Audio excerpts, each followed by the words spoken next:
on the path to break through psychological limitation, to live within excellence so that we can serve at a higher level. And that's in honor of my son, Will, obviously. And so I'm curious about your take on the fortitude it requires to succeed, because in our world we hear a lot about resiliency, right? And you were an athlete, and so a lot of our adaptation is like, hey, I'm resilient. But how do you feel that fortitude or grit has played in your success?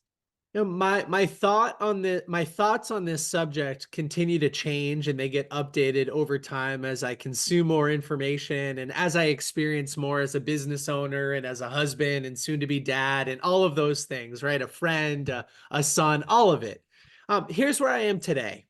I think about it through the lens of this spectrum of like discipline and willpower on one end, and strategy and like sort of like the stable nature, like the confidence and self-assurance to know you can handle anything. I almost think they're like two opposite ends of a spectrum. And the more willpower and like grit you need to get through something, it probably means you have a poor strategy. So although I've had a lot of times in endurance sports or in business or in life where it's just like everything is going crazy and you need to make it through somehow, some way, you know, as Viktor Frankl would say, or Nietzsche, he who has a strong enough why can bear almost any how. I agree with that. I've had tough times, but today I'm in a world where I don't experience a lot of it, and I don't have to exercise willpower very often because I've set it up. I spent the last 10 years building the infrastructure, building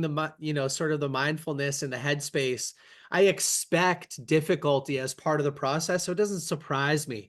And anyway, it's a different answer maybe to that question than you would normally get, but I don't have to rely on those things other than when I'm in the cold plunge anymore.